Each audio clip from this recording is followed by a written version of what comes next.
You did well today, Mr. Bennett. Just keep the ice pack on your knee for 30 minutes or more if necessary. You've already taken ibuprofen and acetaminophen, so no more for 3 hours. Yeah, I remember. When are you coming in? Well, it's Monday. You'll do your exercises tomorrow, and I'll be here on Wednesday. Remember, on Wednesday, we start working an earlier schedule. No more of these late morning workouts. I'll be here at 9 o'clock, and then you'll have a free day after that. Sounds good. Drive safe, Maggie. I'm not going anywhere. That last sentence made her grin. I couldn't go anywhere yet. She's a pleasant enough person when she's finished, but a damn sadist when she's working me over.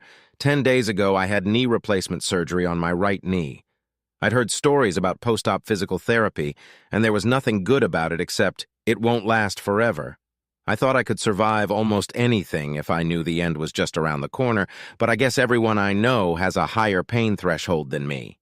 It was torture. The whole idea of physical therapy after knee replacement is to achieve at least 90 degrees of knee flexion. Sounds simple, right? The surgeon cuts the tissues, and then the tissues regenerate by joining fibers and fusing together. The problem is that the severed segments tend to attach to anything nearby, and physical therapy is designed to break up all those unwanted attachments until the knee starts working properly again and bending as it should. Think about that while you pour me a beer. The therapist got in her car and drove off. In case anyone's wondering, her name is Maggie. She's actually a good kid, but she has no pity. She has heard the cries before and knows that pain is the way to recovery. When I'm feeling magnanimous, I call her baby. I think she's in her early 20s, and I'm 57, so she's a baby to me. Not that it matters, but my name is Henry Bennett, and I make custom kitchen cabinets in a small 4-person shop I own. And yes, one of those people is a woman, and she's a damn good carpenter and cabinet maker. But I'm old school, and saying 4-person store just doesn't sound right. I'm thinking of expanding the business and making furniture, mostly Windsor chairs, so retirement is not on my mind. It seems like I'm up and down all day, squatting, standing, and then kneeling on this hard floor, so somehow the cartilage in my knee has worn out, and I've gotten some factory replacements. So, I'm sitting here at my window with my leg up, with ice on my knee, and I'm watching Maggie drive away when I notice Jenny Carpenter pulling into her garage across the street. The Carpenters are in their early 20s. Chris is also a carpenter by trade, which makes his last name even more ironic. Carpenter is a carpenter, and he's working hard to start his own small company of carpentry contractors. They do good work and are in demand by homeowners who need repairs and remodeling, as well as mid-sized companies who often need additional expertise. I know he dreams of expanding his company to become a premier contractor for new homes, and we had a long talk about how to grow a young company. This is something I know a little bit about. Jenny takes this opportunity to be an attractive blonde working for one of the big investment houses in town. I liked her. I thought to myself, they really are the perfect couple when I saw a black BMW pull up in her driveway. It's not often you see cars like that in this neighborhood, and it's not often you see a guy in an expensive suit walk through your neighbor's front door like he owns the place, but that's what I saw that day. I watched Jenny's house while I kept ice applied to my knee. After half an hour of ice applied to my knee, I go to the kitchen to get a sandwich. I know it sounds crazy, but I can't carry a plate and a drink at the same time while I use the damn walker to get back to the living room. So I pack the sandwich in a paper bag and pour the drink in a cup, put both in the stupid basket on the front of the walker, and walk back to my chair. I lower myself into my seat and the BMW is still there. I also have some ice, so I put the ice pack back on my knee as I sit and look at the neighbor's house across the street. Time is ticking away. A long hour passes before the suit finally leaves. 10 minutes later, the garage door opens and Jenny leaves too. Okay, I say to myself, there are 1,000 perfectly decent excuses for what I just saw. Jenny isn't one of them. I try to put it out of my mind, but I'm bored as hell sitting here. Heck, I need a book, or a crossword puzzle, or something else to occupy my thoughts. The workshop called twice with fairly simple questions. I suspect they were just keeping in touch, just so I wouldn't feel left out. With nothing to do, I decided to look through some chair design books and started thinking of ideas for a line of simple, stylish chairs we could make in the workshop. I was still sitting there in the late afternoon, alternating between lifting my leg and doing flexion exercises or going to get an ice pack while I worked on the chair design books myself. While reading, I was sketching out some design ideas, trying to design something traditional but comfortable. It was already getting dark when I happened to look up and saw Chris's SUV pulling into their garage. Jenny's car was already parked in its usual spot. It was then that my thoughts returned to the black BMW and the driver in the fancy suit who seemed to act like he lived here. I started to gather my sketches and notes when I saw Chris crossing the street. He was heading towards my house. I slowly walked to the door and opened it just as he appeared. I stepped back to let him into the house, which was harder than one would think with those damn walkers. "Chris, what brings you here?" "Well, Jenny thought that since you were recovering and couldn't spend much time on your feet, you might enjoy a home-cooked meal. So she packed a dinner for you and sent me across the street to deliver it." I laughed. "I like your girl." As we slowly made our way back to the kitchen, I asked, "And what did your beautiful wife cook for this tired old man?" "First of all, you're not old." "But tired." I was still laughing, but Chris was indeed the first visitor all day, unless you count Nurse Payne, and I was enjoying his company. He put the food on the table and started unpacking it. There was a big bowl of corn chowder, some ham biscuits, and a nice salad. "My goodness, there's enough here for both of us." "Oh no, no way. If I eat one bite, my wife will find out and I'll be in a lot of trouble. It's all for you." I admit I was smiling now. "I think there's enough for dinner and tomorrow's lunch. Please tell your lovely wife thank you for me. Now may I offer you a beer before you make that long and arduous trek home?" Chris smiled. He knew my gratitude was sincere. "No, she'll be waiting for me. I'd better get going. I'll try to stop by tomorrow night." "I'll be here. I have nowhere to go for the next few weeks." Just as quickly, I walked Chris to the door, shook his hand, and he left. As I watched my friend walk toward his house, I thought about the value of good friends and caring wives. I'm sure I'm wrong about her, I thought. She's not like that. That night, I enjoyed dinner. I also felt I had accomplished something with my drawings and notes, so I spent the evening watching TV and reading. I also consumed another bag of ice. Then, after taking another ibuprofen and acetaminophen, I headed to bed. Tuesday went mostly without incident. I made a simple breakfast of yogurt and granola with a glass of orange juice, took ibuprofen and acetaminophen, and then carried my coffee to a chair in the living room. I sipped the coffee for about 20 minutes, letting the pills take effect, and then began an unpleasant activity, exercising my new store-bought knee. No pain, no gain. My exercises start with a series of simple movements such as leg lifts and ankle movements. Then I start bending my knee while lying down, and when I'm ready, I use a rubber band to pull my ankle toward me, forcing my knee to bend. I do repetitions, and by the time I'm already breathing like a long-distance runner, I'm ready to stop and ice my knee. It's not hard work, but it takes a lot of discipline to pull that tape knowing it's going to hurt like a son of a bitch. For the next half hour, I am content to support my leg and ice it. Mid-morning, I'm ready to get on with my day and get back to work on the drawings I started yesterday. Sitting by the window, I work and observe the world. Neighbors come and go from their homes. Dan Williams is mowing his lawn. He is retired and has turned lawn and grounds maintenance into an obsession. I guess that's what happens when you don't fish or play golf. The Daniels went out for a late morning walk, and later Herb Jackson went for a run. The UPS truck delivers some boxes up and down the street, and eventually the mailman delivers the mail. It's funny, but no one seems to see me sitting by the window. I'm working and looking out the window when I see Herb walk up to the Perkins front door and go inside. Strange.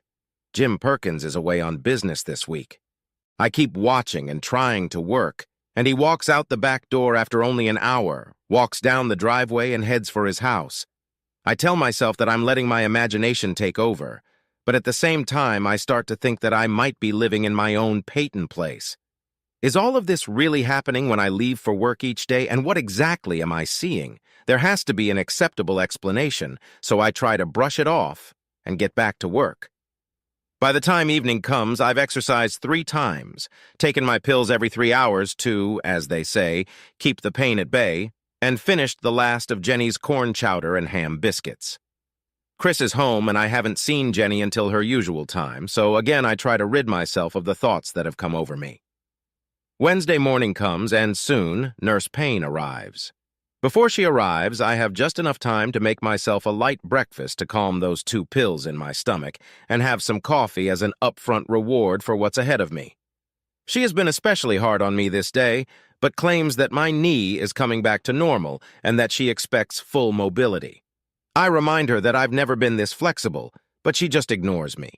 I offer her a cup of coffee before I leave, but she says, "I tried your coffee. You can use it to leave stains on the furniture." I try to tell her that there was a time when some furniture manufacturers did just that, but she just shakes her head and says, "See you on Friday. Do your exercises and ice it." The pain nurse leaves and I sit with an ice pack on my knee and finish the rest of my cooled coffee. After that, everything repeats like the previous day. Dan is working in his garden this day, the Daniels take their morning walk, and I see Herb Jackson visiting Sally Perkins again. I'm telling you, this is bloody Sodom and Gomorrah. It's lunchtime and I'm getting ready to make a sandwich when I see Jenny Carpenter pulling into my garage. I settle into a chair and 5 minutes later a black BMW pulls up and Suit enters the house through the front door. This time he's there for almost 90 minutes, and the whole time I'm thinking about how stupid I'll look if I say anything to Chris, and it all turns out to be a big mistake. I tell myself that I don't know her family. The Suit could be her brother or her cousin. He could even be Chris's brother. I don't. The rest of Wednesday passes without incident. Chris never showed up for a beer on Tuesday, but late Wednesday night I heard a knock on the door. "Is the beer invitation still open?" "Of course it is. Do me a favor, have 2. I'll wait for you in the living room." We spent a pleasant hour before Chris had to head home. I watched him closely the whole time and didn't detect a single note of displeasure or distraction. If there was something going on, he wasn't aware of it. I thought about asking him what he might know about BMWs, or if he had any relatives who had such a car, but decided I could never do that, so I gave it up. Thursday was a carbon copy of Tuesday. I divided my time between exercise and knee treatment, then worked on my projects, took my pills, and did it all over again. Life was getting boring and predictable. Meanwhile, Dan was mastering the fine art of washing the car. The Daniels were taking a walk, and Herb was visiting Sally Perkins. That old man has more work this week than I've had in 2 years. I guess that last remark is something I should explain. You see, 2 years ago, my wife Peg died. She was my lover and my best friend. Her death was caused by being in the wrong place at the wrong time when a distracted city truck driver ran a red light. I was assured that she didn't suffer, but I certainly did. I keep a picture of her on the table by my chair. Both of our children are living their lives as they should, but sometimes it gets lonely. They offered to be with me during my recovery, but I told them I would be fine. After all, I have Nurse Payne to take care of me. When I told my kids that I was ready to be stuck at home for a few weeks and that I had saved a few cases of beer to get me through, my daughter looked at her brother, and the next thing I knew, the fridge and freezer were full. And I was just kidding, right? Friday came, and Maggie was punctual as always. I was ready for breakfast, pills, and coffee, so she wasted no time in getting ready and started on me. "You're progressing fast, Henry. You must be fanatical about your exercise." If I'm progressing so damn fast. Damn, that hurts. Why do you keep working me over like a redneck prison guard? Do you have any experience with prison guards? I swear, sometimes I don't know whether to laugh or cuss at this woman. The last torture session was over and she returned from the kitchen with an ice pack. "I know the weekend is approaching, but I want you to continue your exercise on Saturday and Sunday as well." I took a deep breath and nodded. "I'll see you on Monday then, okay?" "Okay." There's no enthusiasm in your words, Henry. Are you becoming immune to my charms? Okay. That made me laugh lightly, and I gave out a response I later regretted. "Have a good weekend, and I'll have until Monday to buy new locks for the door." She giggled. "Next week we will start cane work and try to get you off the walker." I like the sound of that. Deal. That came off as Nurse Payne's banter, and with that she left. Friday stretched on like every day. Dan trimmed the bushes in front of the house. The Daniels went for a walk, and Herb visited Sally Perkins. I was thinking about how life had become so terribly predictable when a black BMW pulled into the carpenter's driveway. I must not have noticed Jenny pull into her garage. I wondered if they had a regular schedule, Monday, Wednesday, Friday, and how long it lasted. I made myself a sandwich and helped myself to a beer, then watched quietly as the suit drove off, followed 10 minutes later by Sally. Then a terrible longing came over me. I liked those two, Sally and Chris. They are caring and kind, always seemed loving and attentive to each other. What I saw now seemed so awful, so out of keeping with her character.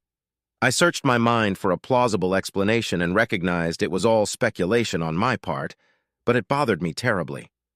I did two things that weekend: watched to see if the suit would visit them while Chris was home, and started making plans. He never showed up, and my plans progressed quickly. I felt strongly about what I was up to. If someone had asked me if I was sure I was doing the right thing, I would have said, I don't know. What I did know was that if I went to Jenny with anything resembling an accusation, she would deny it, and I would be called an abusive old man, and I would lose two friends. If I turn to Chris, he'll lash out at me, and again, I'll be labeled an abusive old man and lose two friends. And if I ignored it, I'd have a hard time looking Chris in the eye and pretending to be his friend while hiding the painful truth from him. The only solution was to help him see for himself and hope I was wrong. Over the weekend, I made a list of my needs if I were to expand the store as I planned. By then, I was already thinking about tables to chairs. I need open space to move large pieces of wood to the machines, as well as 240-volt electricity in several locations. I also need space for workbenches where I can work by hand fitting mortise and stud joints, and then I need clean space for finishing. All in all, I need to at least double my current space.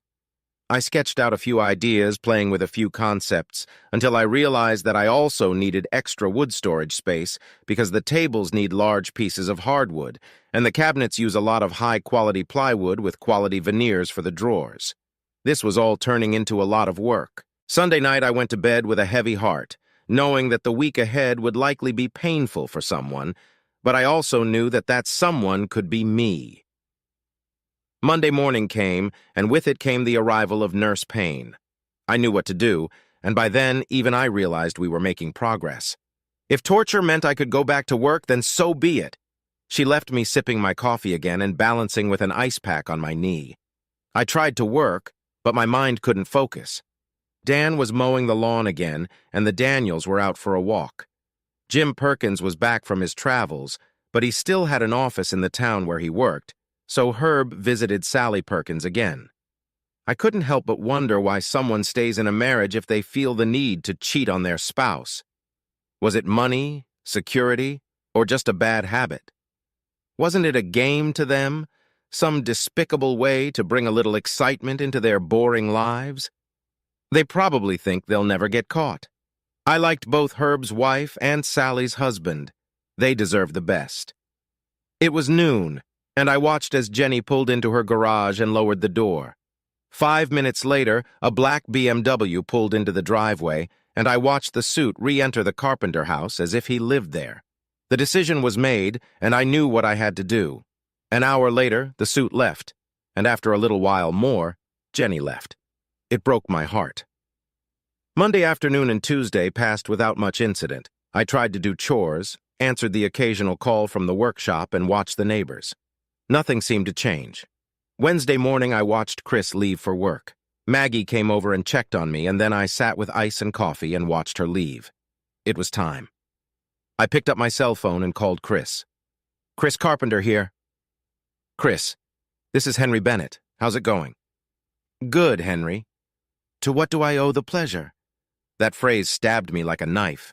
If this goes the way I expect, no one's going to enjoy it. I was wondering if I could tempt you with a sandwich and a beer for lunch. I heard him chuckle. Wow, that's a hard offer to refuse. And since you'll be here, I'm thinking about expanding my workshop and would love to see what ideas you might have. Chris thought for a moment. Sure, I can stop by your place tonight and we can work on your ideas. Now it's the turn of the big hype. Actually, my kids are going to come visit tonight and I have everything ready to go. I was hoping you could come over today at, say, 11:30 or noon. I couldn't stand lying to him like that. Sure, why not? I could use a break from my routine. Okay, I'll be there at lunchtime and we can talk about the new workshop. Great! I'll see you then. I felt like crap. There are a dozen ways things could go wrong, starting with Chris calling his wife, Jenny, and the suit not showing up today. her seeing Chris's car in my driveway, and so on. I was sure I could claim ignorance either way, but wouldn't that make me a coward? Unfortunately for everyone, Jenny and the suit turned out to be as predictable as the rest of my neighbors. Chris arrived at about 11:45 and joined me in the front room. I laid out all my notes and drawings, and after Chris brought us each a beer from the fridge, we settled in with sandwiches, chips, and a cold glass. From there, things went on from there. We sat at the table by my front window and started going through my list of needs as I saw them. I showed him a blueprint of my current workshop and started showing him sketches of what I had in mind. At 12:05, Jenny pulled into her garage. Chris watched her for a while with a slightly confused but happy smile on his face, and then we resumed our conversation and were in a fairly productive stage of making plans when at 12:10, a black BMW pulled into Chris's driveway. Chris was talking and stopped abruptly when a suit stepped out of the car and re-entered his front door as if he lived there. I watched my friend in silence and waited. He tried to go back to his drawings, but to no avail. I guess about 10 minutes passed while Chris tried to talk, studied the plans, but went back to watching his house until my friend said, "Excuse me." Without further ado, he got up, walked out the front door, and crossed the street to his house. It was strange, but I could have sworn that this time I watched the man walk through his own front door as if he no longer lived there, and wondered how long he would be my neighbor. My window was open, and in a few moments I heard a commotion. There was shouting, yelling, and what sounded like furniture being thrown. I heard the clinking of broken glass and the loud thumping of chairs against the wall. Shortly afterward, a half-dressed suit ran out of the front door, jumped into a car, and sped away. There was silence after that. Time passed, and just as I was beginning to worry that Chris might have harmed his wife, he walked out of his house, just as he had entered it, and walked back across the street to my house. He just plopped down on my couch with that 1,000-mile stare I'd heard about, and said nothing. I decided it was my job to wait for him to be ready to talk, and at the right moment he did. That bitch was having fun with him in our bed. Can you believe it? It's Jenny, of all people, right? I stood up and handed him the rest of my beer with the words, "Here, have a drink and I'll get you a refill." He drank it in one gulp. Thinking he needed to talk, I asked, "Did you see them?" He just nodded. "Are you sure it was consensual?" He sounded like he was in a daze. I heard her. She was a willing participant. Despite all my observations and planning, I didn't know what to do next. So I brought Chris a second beer and sat back down to be the interested listener I assumed he needed. Finally, he began. "A husband should never expect what I saw. My wife was naked with that asshole. She had her legs wrapped around him and was making all the same noises she was making with me, only louder. She was enjoying it. Then, Chris looked at me and said, 'I saw him when he got off her. There was nothing special about him. This was going to be a leisurely discussion, and I need to let my friend talk as long as he wants.' When he had been silent long enough, I said, 'I heard a lot of noise, like glass being broken and furniture being thrown.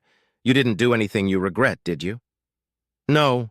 Then, after a pause, I said, 'Not unless you count marrying that cheating whore.' At that moment, I saw Jenny's car slowly backing out into the road. She seemed to hesitate for a while and then drove off. I think I just saw Jenny drive off. Yeah, I told her to get her cheating ass out of the house. Chris's hands were shaking and his complexion looked like death. I knew the next sentence would sound bad, but it had to be said. You need time to come to terms with what just happened. It may not be the end of the world. I'm not saying it will be easy, but I know the girl loves you. Maybe you can patch things up when you have some time to think about it. The look he threw at me wasn't encouraging. It was then that I made my big mistake. Thinking that misery loves company, I blabbed, "You're not alone. Herb Jackson is at Sally Perkins' house every day while her husband is at work." Chris only shook his head in disgust and muttered something to himself. Then he turned to me. "You knew, didn't you? Is that why you asked me to come tonight? What's the matter? Does that asshole show up every day like clockwork?" I tried not to interfere, but Chris can't be denied. "Well," it was with great reluctance that I answered, "Mondays, Wednesdays, and Fridays as far as I can tell." "For how long?" Chris's rage was building. Last week and now this week. I don't know how long it's been going on. For a while, I stopped worrying about Jenny and started worrying about myself. Chris was showing signs of a beaten man, and there was anger in his eyes. I remember thinking, this is what happens when a wife cheats on her husband. She robs him of his pride, and that's when anger takes over. Chris's anger seemed to dissipate for a while as my friend dropped his face into his hands and sobbed. At this point, I was overcome with regret. And again, I wondered if I should have just closed my eyes and let events go as they were meant to. But these idiots had parked their car right in front of the house where all the neighbors could see it. What did they expect? At least Herb is trying to be a little restrained, although I no longer respect him for it. After that, it was a long and mostly quiet hour while Chris drank his second and eventually third beer. I tried to find a way to reassure him that what he did was justified, while simultaneously reminding him that she loved him, even if it didn't seem that way right now. I don't know how successful that was.